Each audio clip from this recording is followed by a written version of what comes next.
First off, welcome everybody. Thank you for attending our webinar today, LSC Digital's webinar on Tests for Success. Real quick, I'm just going to go over a little bit of what we're going to talk about today, and then we'll go through the presentation. And the real goal of this is that everybody that's attending this webinar to really walk away with at least a handful of tips they can start putting into place right away to help improve their overall results. So this is the details of what we're going to cover today.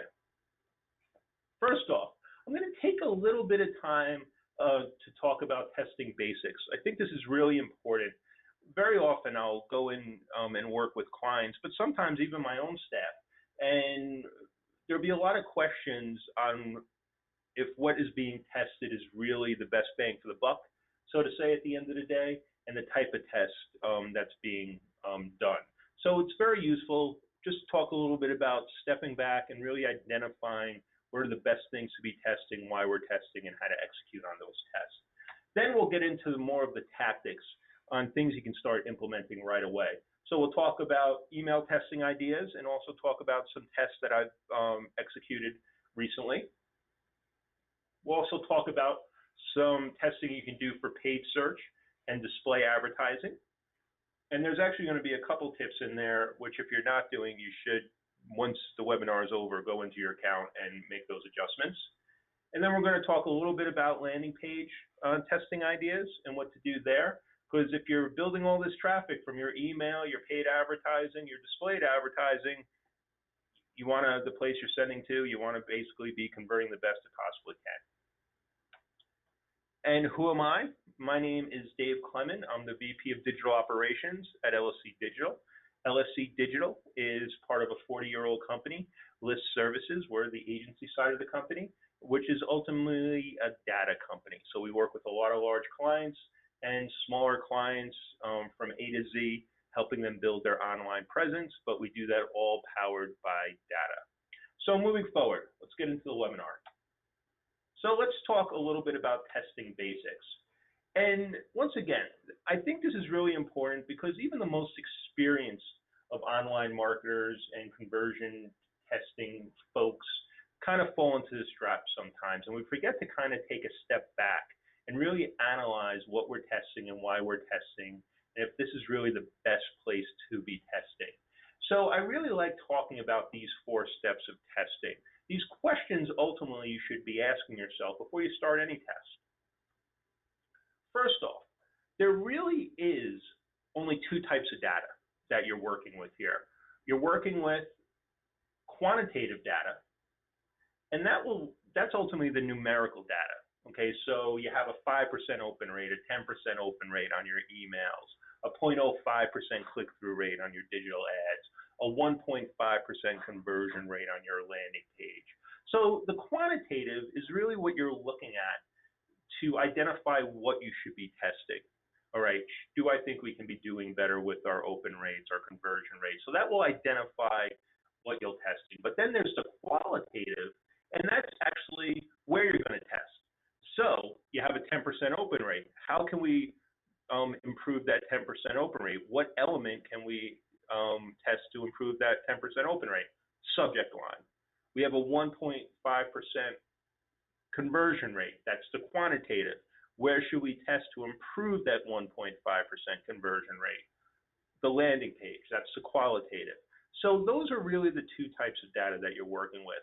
And it's very important, I find it very important to lead off this webinar with this, because over the years, I've worked with so many organizations.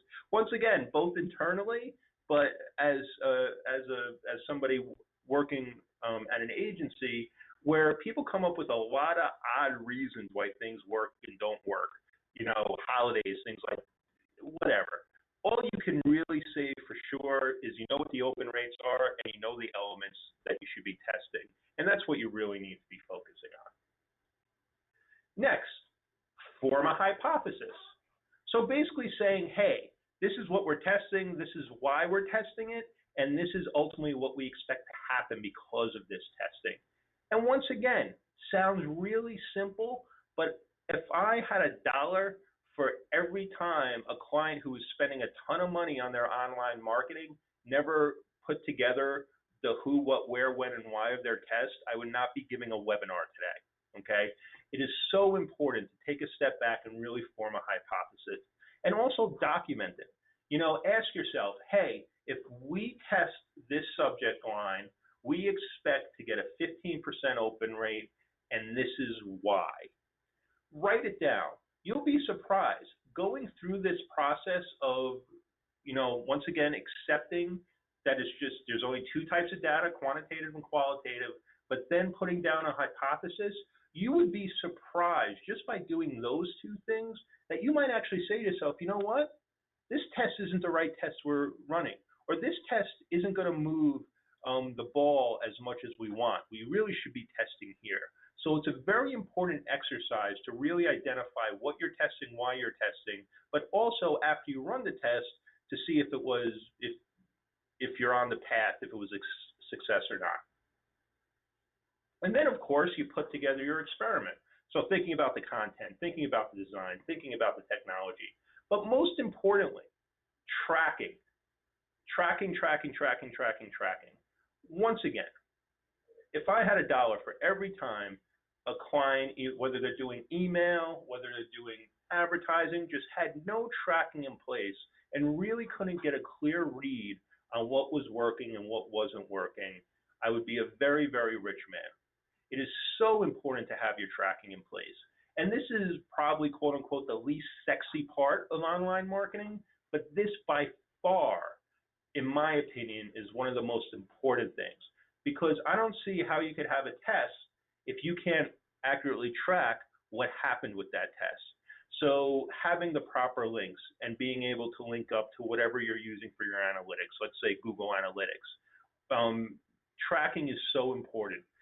There's a lot of things, and anybody who's worked with me or worked for me on my team knows I forgive pretty much any mistake under the sun. We're all human. The one thing I have a very short fuse on and not very forgiving on is tracking, because that's the one thing. You can spend $20,000 on a test, and if you don't have good tracking, if you don't have clear tracking, you just wasted that money. So tracking. And then finally, interpreting the results. So this is one thing, I know that sounds very common sense, but all tests, first off, you must be able to duplicate those results. Something happening once isn't a trend, all right? So this, whatever that test is, you need to be able to replicate. You need to show that it is consistently happening. Also, it needs to be statistically significant. I just actually had a very long conversation with a client about 2 hours ago. He came up with a test, and I said, hey, that's a really interesting idea for a test. Problem is, it's too small of a sample set.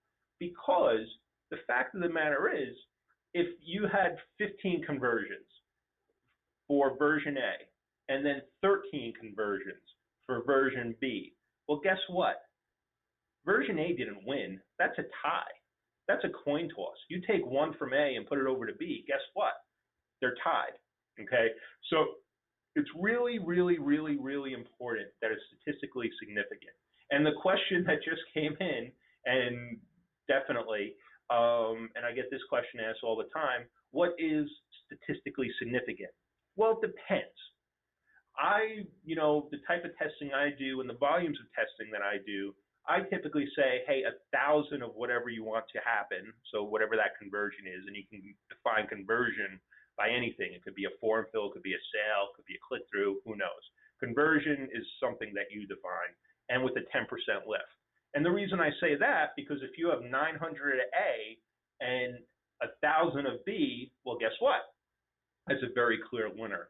Or 500 of, you know, A and 400 of B, or 450 of B, that's a pretty clear winner. But if you have 210 of A and 195 of B, not so much, okay? So it needs to, any test that you do, it is extremely important that you need to be able to duplicate that test, but it also has to be statistically significant. Having 1 versus 3, not statistically significant. Those were the 4 steps of testing. And then the next aspect where I really just want to take a minute on is A/B and multivariate testing. What's the difference and when is the right time to use it? Because this is another thing I consistently see some misunderstandings. Once again, sounds very simple, but in reality, I often see there's some challenges here on when the right time is to use the different types of testing. Now, A/B testing, which is really pretty straightforward. This is an A/B test. So comparing two versions of a web page, an email, an ad, an app, etc., whatever, and you're testing them against each other. You throw tons of traffic at it, and you can see that version A had a 22% conversion rate, and version B had a 52% conversion rate. Now, do you know why that is? No. All right, you don't know if it's because of the red or the blue or the image or the badge. You have no idea. All that you know is that B converted better than A. So, when's the best time to use A/B testing? When you need to ultimately swing for the fences, okay? It's good if you need meaningful results fast. Big test equals big results, all right? And then also, it's very useful if you don't have tons of traffic, and we'll talk a little bit more about that on the next slide. So in my mind, A/B testing is great when your control, the page that you've always had or the email that you've always had, is nowhere near where it needs to be as far as results, or you haven't tested it in years and years and years. That's a great time to do A/B testing. And I'll tell you a very brief story, which I've told a million times, but it's a real life thing that happened, and it actually happens quite a bit. I was director of digital marketing at a publisher, and I put down a big plan around paid advertising that, hey, if I was able to get an email at $2 an email within 3 months, that person would be profitable, and after 6 months, it would generate X, Y, Z. All right? So pretty straightforward test, and I could track it all. Now, the challenge was the current page that was being used converted at like getting an email at like $9 an email, nowhere near where I needed it to be, because I really needed it to be at $2 an email. So here's the challenge. I put together a landing page, and really landing page 101. Didn't get fancy, you know, bullet points, headline, images, looking at where I wanted people to click, orange buttons, nothing fancy at all. Brought it to my boss, and he said, nope, I hate it. Okay, and that's the first mistake that was made, and we'll talk a little bit more about that. But he proceeded to make me basically remove a line 1 week, see if that mattered, remove another line, see if that mattered. So after about 2 months, we went from conversion of $9 an email, we're now at about $8.10 an email. That was the challenge. So ultimately, I just said, if I'm going to get fired, I'm going to get fired for my own work. I just switched out the landing page that I wanted. And pretty much overnight, we went from an $8.25 conversion to about a $3.25 conversion. Guy comes right into my office to tell me, hey, see how good it's going? I showed him the landing page. We made eye contact. He left my office. We never talked again, okay, about landing pages. Now, why is that so important, that story, in my opinion? What we were doing there was multivariate testing. Now, the reality is that landing page was nowhere near where we wanted it to be. So granted, could we see with my design why exactly it was winning? Didn't really matter, because we were nowhere near where we wanted to be. And the reality is removing a line or changing a headline isn't going to take something that's at a $9 where you need to be at a 2 overnight. So it's time to swing for the fences. Now, when multivariate comes into play is after you do that A/B testing and you've kind of hit a plateau where you've gone to from that 9 to 325 and you're kind of stuck at 250. All right, what's going on here? So that's when multivariate comes into play.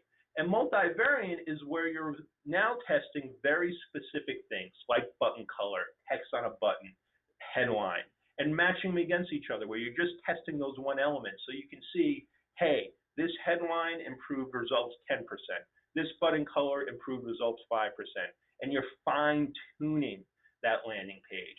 That's when you start using multivariate tests, where you're now focusing on very specific elements of your landing page, and you can track results that way. Now, the challenge is with multivariate testing, if you don't have a lot of traffic, you're going to be testing a very, very, very long time. So that's why in the beginnings, it's so important to do that A/B testing, swing for the fences, because all you need is one home run.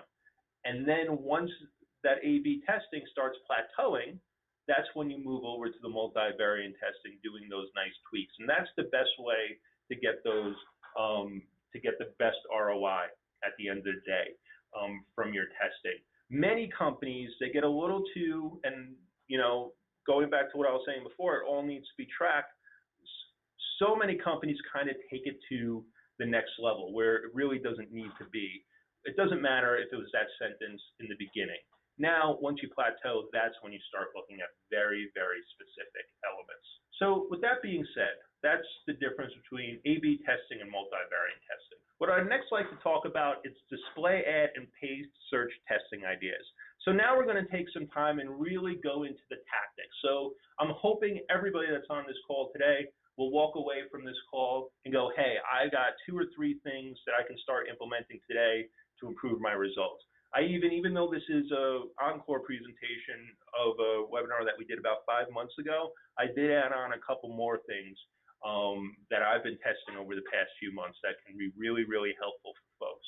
So moving forward, let's talk about display ad and paid search testing ideas.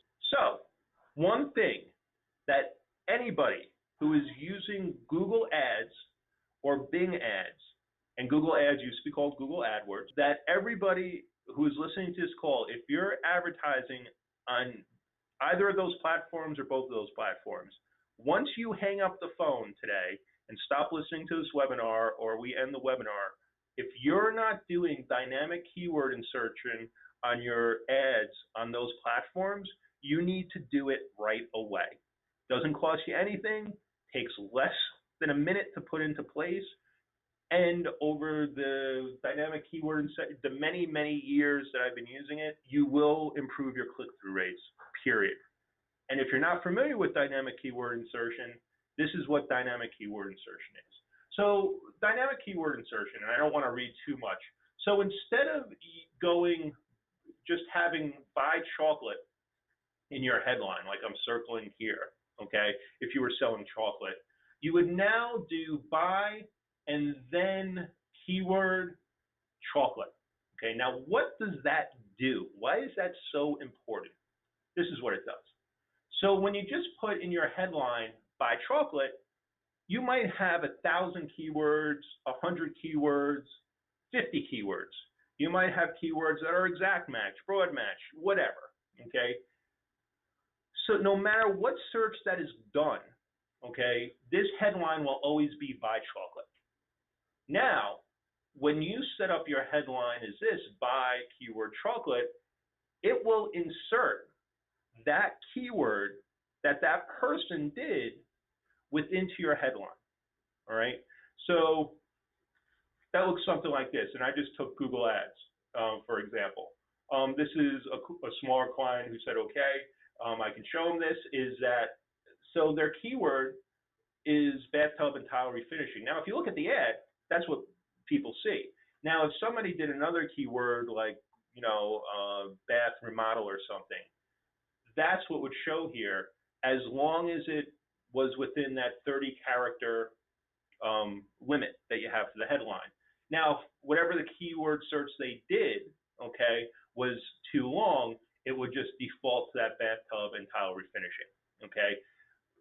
Now, to the right, and this isn't even from this client because I didn't want to show any of their information. I wanted to keep it anonymous. Here's a test between dynamic keyword insertion and keyword insertion. And this is typical. Now, why is that? Because the reality is, everybody think about it when you do your own searches, and especially with Google nowadays, they're giving more and more real estate to paid advertising. For any competitive term, the first half, everything above the fold is paid advertising now, which is kind of depressing, but it's the state of the industry. And almost every time, you're going to see much higher click-through rates, and why this is so important. because it's a very little tweak you can do instantly and see results. It's not a big drawn out strategy, but trust me, you will see better click-through rates at the end of the day. So moving forward, another thing, and this was a study that I was involved with, and this is more relates to display advertising, is that it's so important to keep your creator fresh. Anybody on this call right now, ask yourself, when was the last time you updated your ads on your display ads or any type of advertising that you're doing? And here's a study that we did across millions upon millions that I was involved with when I was at DMB with one of our subsidiaries, Market Data Retrieval.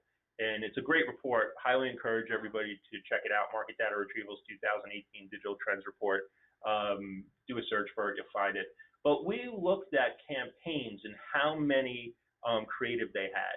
And this is for display advertising. So to put it in context, and you can look this up yourself, across all Google display advertising, like the average click-through rate is like 0.08, 0.09, okay? At our campaigns, if somebody had 1 to 3 ads in their campaign, they were averaging about 0.2. 4 to 6 ads, they went up to about 0.25. 7 to 9 ads, they went up to about 0.5%. So over doubling their results. Now, why is that? Well, the simple answer is ad blindness. If I have seen an ad 10 times and I haven't clicked it, I'm not going to click on it the next 10 times I see it. So ad fatigue, all right? So it's very important to always be rotating your ads, adding new creative and testing those. Just the sheer having multiple ads with different messages for the same audience, you will absolutely improve your click-through rates on your ads, okay? Now, I'm completely just talking about click-through rates right now. Now, when you start talking about, well, conversion, that's the next piece of the puzzle, and that would go into landing pages, which we'll talk about further in the presentation. But it is this is a very simple thing to do. Instead of creating 3 ads, create 6 and see which ones work, continually rotate them, and you will greatly improve your click-through rate because you're fighting against that ad blindness. If I haven't clicked on it the first 10, 20 times I saw that ad, not going to do it the next 10, 20 times I saw that ad, so you need to change up the creative. And once again, it's just a fact. The more ads, better click-through rate. Other thing to really think about for your testing is devices. And here's a real interesting stat from that same study. So on the left, we looked at all the impressions that were being served by device. And we saw that 42% were being served up on smartphones, 46% laptop, desktop, and about 8% tablets. And that's pretty typical. But then when we looked at the clicks by device, even though laptops and smartphones really took up half the impressions, evenly took up half the impressions, when we looked at the clicks, even though tablets were only 8% of all the impressions that were being served, it was 31%, a third of all clicks. So, point being here, any type of advertising you're doing online, it's very easy to focus on and see results by device. If you're continually just defaulting to laptop and smartphone and leaving out tablets or leaving out, like some platforms that you can even focus on, like smart TVs to show ads, test that stuff out. You would be surprised. Now, the main reason, and I'm just theorizing a little bit here, I felt that the tablets were getting such a higher click-through, getting such an even share, even though they were a small share of the impressions, is just that competition. So few people are actually bidding on tablet advertising. There's just not a lot of competition there. So when people are on the tablets, who else are they going to click on? Not saying these aren't typical results, but this is something that I would highly encourage everybody. Look at your ad platform, look where you're serving up ads, see the types of results that you're getting, and test different platforms. And we do it all the time, and different programs. Some programs, if they're trying to generate a phone call, the smartphone, greatly focusing the budget on the smartphone makes more sense. If they're looking for application fills, hey, a smartphone might not be the best place to be serving ads, so maybe we'll cut down the budget on the smartphones and just focus directly on laptop, desktop, and maybe tablet. So once again, this is something to really heavily consider. Think about what you're asking people to do. Look at, because you have those numbers there in whatever ad platform you're using, look at, where you're currently serving your impressions and what types of click-throughs and conversions you're getting. Once again, very simple thing to do. All that information is at your fingertips. Use it. Another thing to really think of that's fairly easy to test is imagery. Which one works better, static or animated? This is a time, you need to really get away from, oh, if I think something's ugly or not, okay? And I just want to bring these up real quick, is going back to that original story that I told you guys about testing and A/B testing and multivariate testing. At this organization that I was as a publisher was a phenomenal experience. I learned so much. And the marketer that was not telling me not to use that landing page I learned so much from it. It's phenomenal. Great. Okay. Problem is, in that instance, he was letting his subjective get in the way of what the facts were. All right.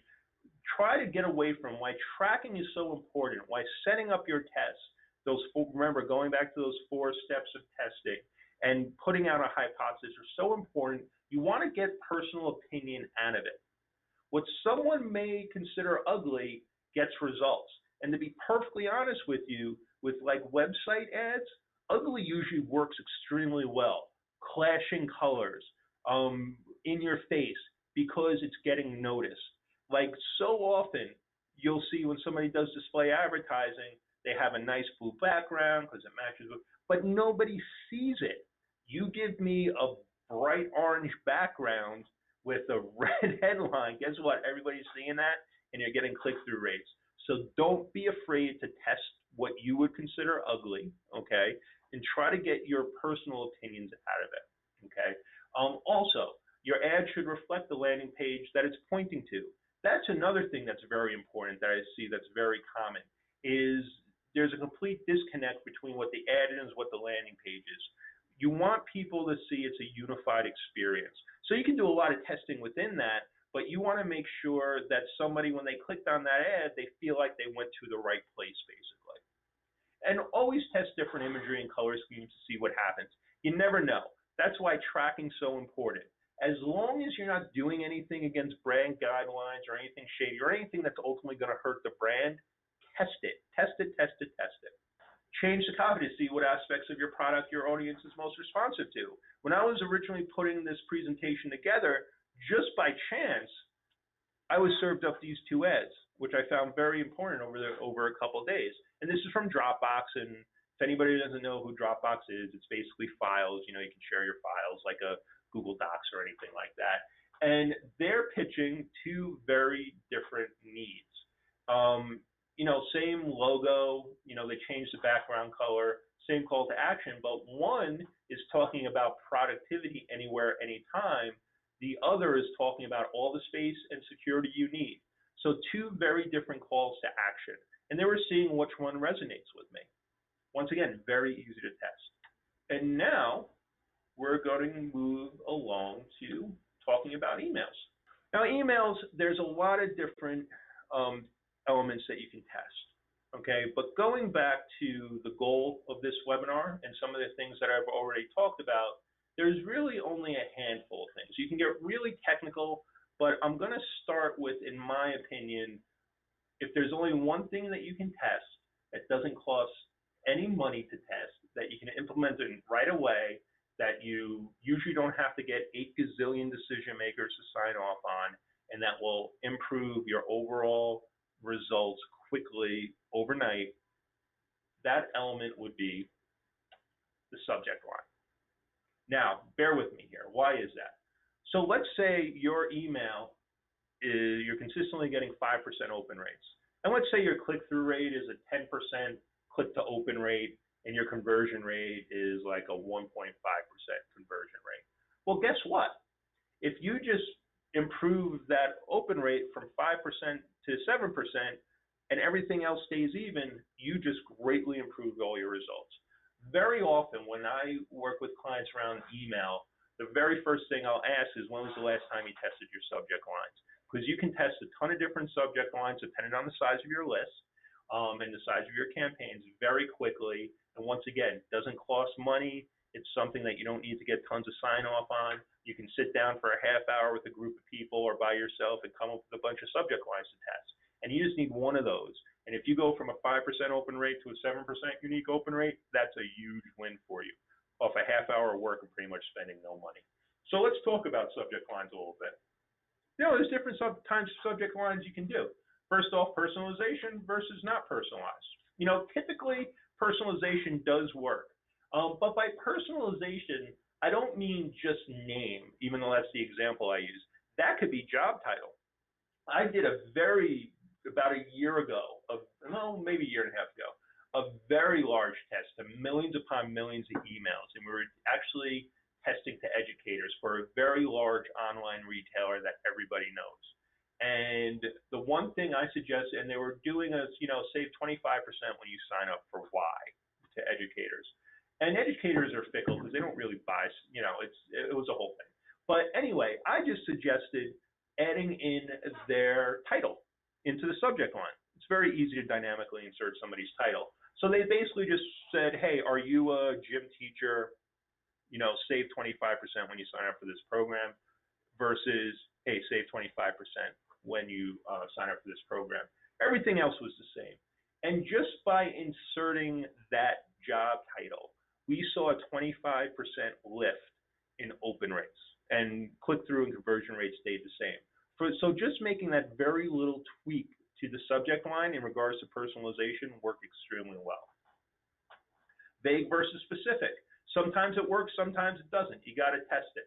And you should really just look at it as a quiver in, an arrow in your quiver. Because sometimes vague works well, sometimes it doesn't. Depends on what you're doing, depending on your audience. Everything you do is always vague. It's not always going to work. So it's just something to test out. So this is the best next move for your future versus ABC grad program. Your future starts here. Short versus long. 5 tips to save money. 5 life-changing tips for homeowners in Connecticut. Okay. Long typically does work better, but I would never discourage anybody from testing it out. From field. We talked about this a little bit already. Instead of just saying, hey, from the company, having it be from the individual. Overall, having it be from an individual does work best, okay? But once again, I would always encourage somebody to test it. And just here's a quick test that I was involved with just to show how much this really does work. Here was a test that we did. Once again, this is from that study that I mentioned before, that I'll mention again, is that we had a client who was sending teachers, educators, have to get a certain amount of professional development credits every year to keep their certification. And this is what the space that this organization was in. And we sent out an email with this, it's not ABC Company, different name, of course, but with that subject line. And it was a flop. We only got a 3% open rate, a 0.13% click-through rate. Now that's click to delivered, not click to open. And then about a 0.13% unsubscribe rate.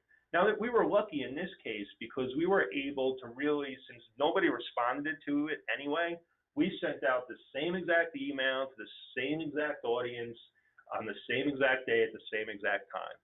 The only thing we changed was the from and the subject line. And this is the results that we got. So instead of it just being the company, we had it be from a person.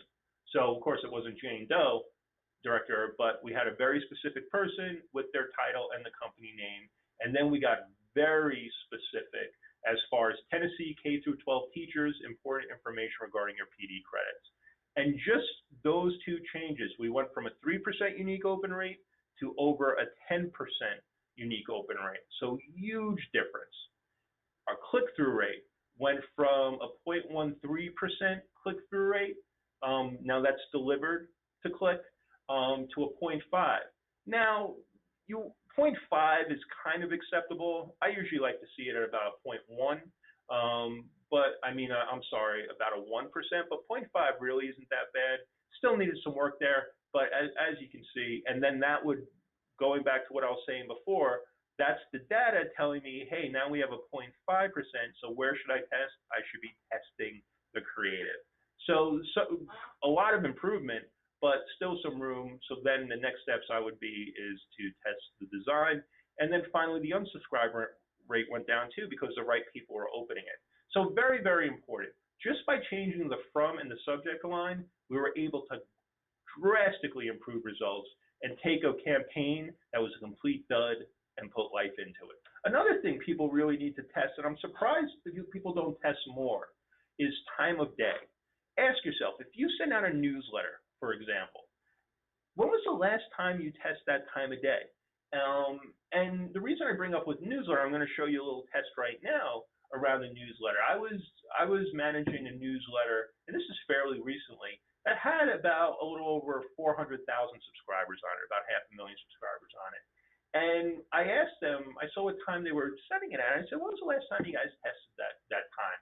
And it was years ago. It was just, nobody even knew. Like, the people who tested it weren't even at the company. It was like 8 years ago they tested it. So I said, hey, let's do a quick test around time of day.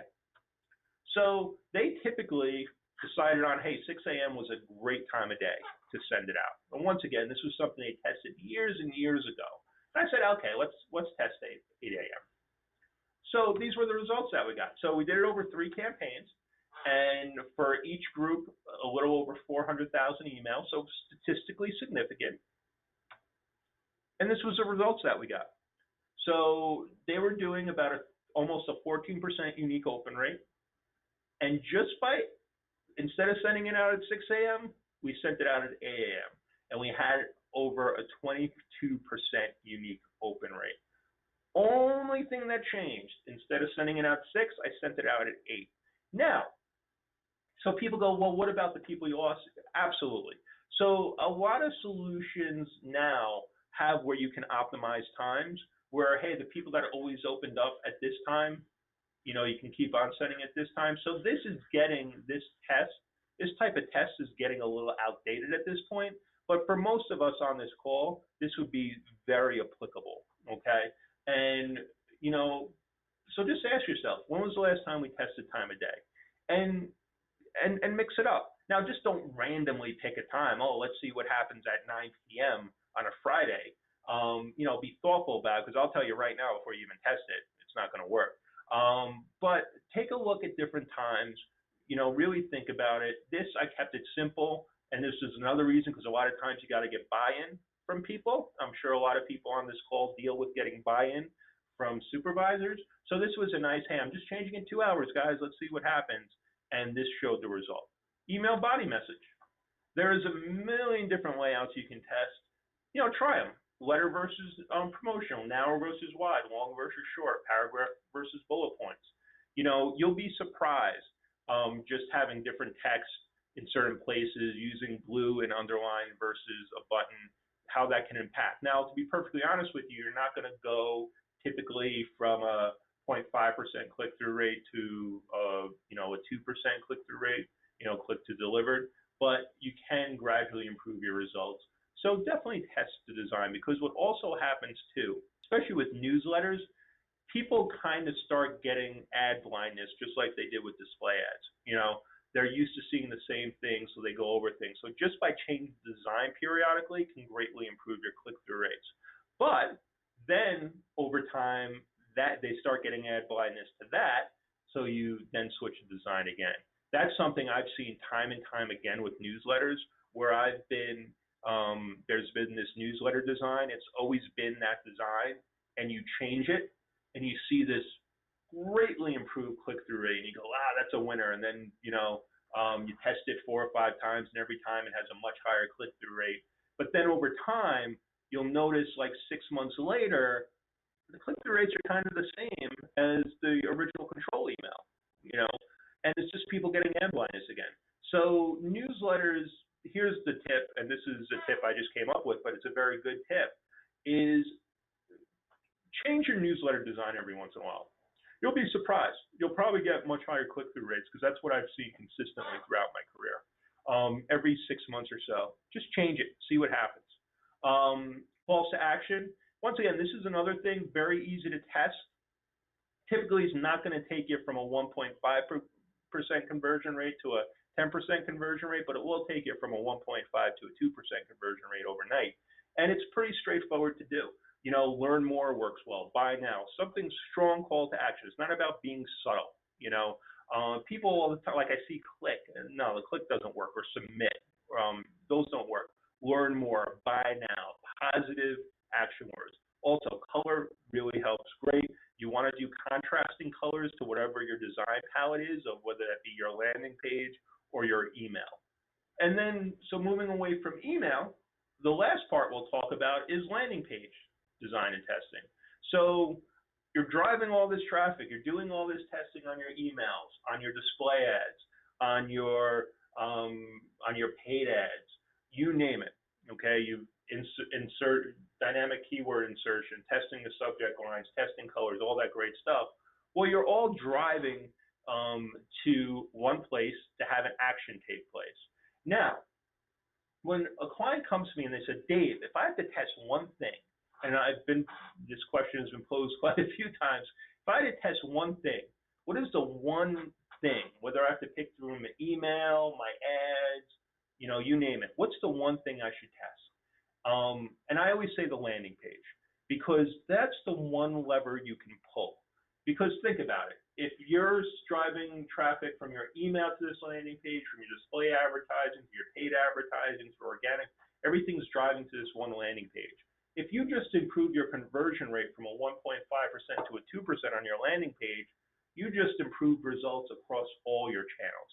So that's why I like landing page testing, especially with paid advertising, is so important. I'm surprised that more companies don't take their landing page testing more seriously. And that's something we help a lot of our clients out with, because over time, keywords, there's only so much you can do, unless you're a huge e-commerce. Ads, you can test straightforward, great. But a big component, you can be driving the most qualified traffic to your site and spending a lot of money getting them there. If you're not testing your landing page and giving that visitor the best experience, you're wasting your money. Like, landing pages are almost foundational. If you're not testing your landing pages on a regular basis, you should be. And we do a lot of landing page testing with our clients, so here's a brief little plug. And we're able to really help results quickly, just some very simple testing. So whether it's with us, on your own, or with somebody else, if you're spending any type of money on paid advertising and email, those resources, you need to be testing your landing page immediately. So let's talk about landing pages with that being said. So this is a great model, and there's a company out there, Wider Funnel. They do conversion optimization, and they do a really great job. I've seen the founder speak a couple of times, but they have a great book. I'm completely forgetting the title right now, of course. But they build everything off of what they call this lift model, which I agree with, and they visualize it as a plane taking off. There's really 6 things that you need to do on your landing page to improve conversion. First off, you need to increase the relevancy of the page to the visitor. I discussed this a little bit earlier in the presentation, that somebody needs to feel from that ad going to that landing page that it's all connected, that it's not disconnected. It makes them feel comfortable. How many times have you clicked on an ad in your own experience and felt like you went to the wrong place or something was broken? That hurts conversion rates. So it needs to be, the ads and the landing page need to be relevant. Also, and I'll go through the next ones real quick, you need to have very good clarity of the offer. Why am I here? What do you want me to do? Don't make people think, because people aren't going to think. You're working with fractions of seconds here. So if somebody clicked an ad about blue widgets, they go to a landing page that is relevant to the ad, let them know right away, hey, you're here for the blue widgets. It will improve your conversion rates. Once again, think about your own experience. Keep an eye out for this stuff. When you click on ads, was that a smooth experience? Do I know exactly why I'm here and what the offer is? Reduce anxiety, reduce distractions. Okay, the more, and this is a common mistake too, because people are thinking, oh, I don't want to lose the traffic, so I'm going to give them 50 options. I'm going to try to be everything for everybody. Okay, no. What you want to do, if somebody clicked on an ad for blue widgets, take them to the blue widgets, give them blue widgets options. Don't lay out red widgets, yellow widgets, all the options for red, all the options for yellow, and navigation. And this really applies across all channels, but especially e-commerce. Like, when I was heavily involved with I worked with a ton of e-commerces earlier in my career, and the landing pages that worked the best for e-commerce where we took all navigation out. Somebody clicked on that ad for that blue widget. The only option they had was to buy a blue widget, period. And people go, oh my goodness, that person's, yeah, okay, we lost people, but if you go from a 1% conversion rate to a 5% conversion rate, well, guess what? I'm good with losing those people because I just increased our revenue 5 times, okay? So reduce anxiety, reduce distractions, improve that value proposition, and increase that urgency. We still see it today, and people do it because it works. You know, you're watching TV and you see that infomercial, and they say, hey, call now within the next 15 minutes to get this offer. Now, look, the reality is you call 20 minutes from now, they're going to give you that offer. But the reason they do it, that works. Calls to action, urgency works. Use it within your landing pages. And then they visualize it through the airplane image on the side. So by increasing relevance and clarity, reducing anxiety and distraction, and having urgency, it gives you a lift, okay? And these guys check out, they put out a lot of good content, and I'm totally drawing a blank with the book, but Wider Funnel, good stuff if you're interested in learning about landing page testing. And once again, we help out with landing page testing as well. So let's talk about elements of the landing page. And these are all things that you can test yourself today to varying degrees. Once again, we help out companies quite a bit with landing page design and testing. So the first thing is, once again, landing pages really need to have a single purpose. If you want somebody to donate money, if you want somebody to buy that blue widget, if you want somebody to sign up for a newsletter, whatever that may be, that's what the landing page is about. You know, there's been tons of marketing studies and also psychology as far as people being given too many options, so they take no action whatsoever. So you really want to cut down those options, focus that landing page. This is to whatever that action you want that person to take is. Also, make sure your headline matches the ad that they clicked on. Headline's important, really important, because somebody just clicked on an ad. And once again, you're naturally trying to match things up. If I'm looking to buy chocolate and I click on an ad that says this is the greatest place to buy chocolate, I want to go to a landing page where the headline is, hey, you're at the right place to buy awesome chocolate. Too many companies get into all these features. No, reinforce the message. And remember, that's the first thing anybody's going to see. So you want to confirm you're at the right place to buy awesome chocolate. Value proposition. Simplify your copy using bullets. Remove unnecessary copy. Once again, everything's happening in fractions of seconds here. So people typically don't read, they scan. So it's really important that you have a strong headline. Tell them up front, this is why you're here and this is why you want this stuff. This is why you want to do it. Now, once again, this can go through anything, through selling a product, to getting donations, to get newsletter signups. Why do I want to donate to you? Why do I want to sign up, give you my email for this newsletter? Why do I want to buy this blue widget from you when I can buy it from 30 different places? So have those bullets real quick. Don't make people think. Tell them exactly why you're awesome and they need to take the action. Click here, call to action. Make sure it's above the fold, test copy, test button color. Now, once again, click here does not work. I do not encourage anybody to use click here. Test it, go right ahead, don't take my word for it. But you want to have clear calls to action. And you want to make it very easy for somebody to take action. So if somebody clicked on an ad, and they come to a landing page and they read that headline, they go, awesome, this is where I want to be. They read that value proposition, they go, awesome, I want to buy from these guys. Let them buy. Don't make people work. Make it very clear. Make it very easy for them to start taking that action you want them to take. And just as a side note, one of the most successful landing pages that I've ever had that had like a 30% ridiculous conversion rate, all it was a headline, a couple bullet points, a subscribe now button, and an image. And that was it. No fancy copy or anything. It was like, hey, this is why we're awesome. This is why you want to give us your email. This is everything you get when you give us your email. Click here to give us your email. Have a nice day. And it's been years and years, and they've tested against that landing page a gazillion times when I was there, and even long after I've been gone, and that landing page is still kicking. So it's not about having tons of copy. It's about having a strong call to action, being highly relevant, giving good value proposition and making it easy for people to take that action. Next element, video. Video really does work, okay?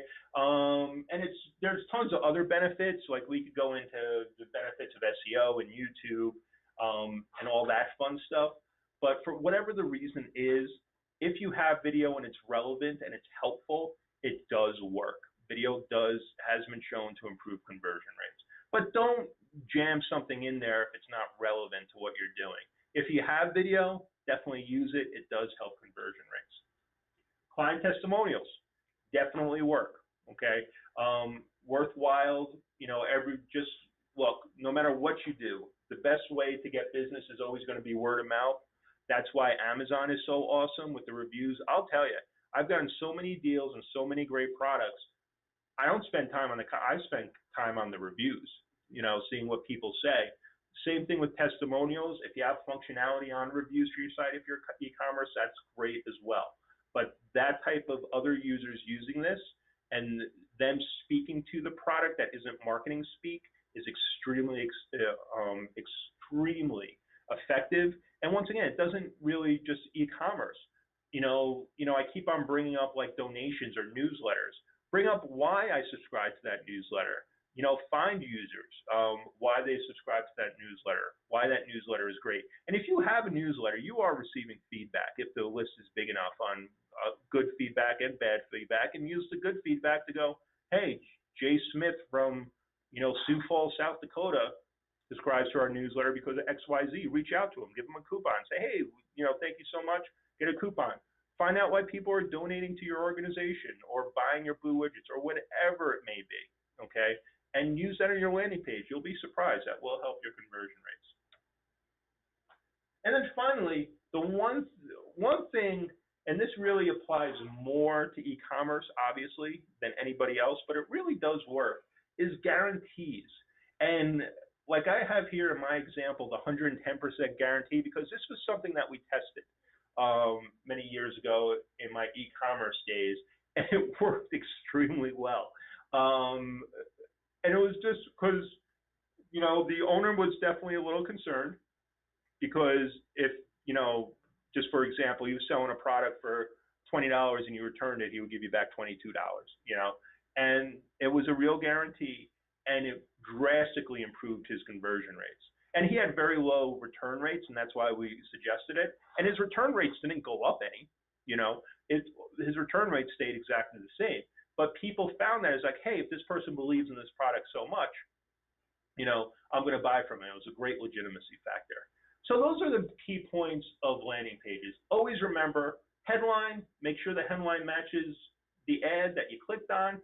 Copy, make it simple, use bullets, remove unnecessary copy. You're not getting paid by the word, you're getting paid by the conversion. Okay, long copy, you know, I wouldn't necessarily say never have long copy, but I would have the long copy lower on the page. So think of people's mentality. Hey, I'm here. This is great. This is awesome. If somebody wants to read more, okay, cool. Let them read more. But that first third of the page, the real valuable real estate, have it clear, concise. If somebody wants to buy now, let them buy now. Don't make them work for it or think about it. Clear calls to action.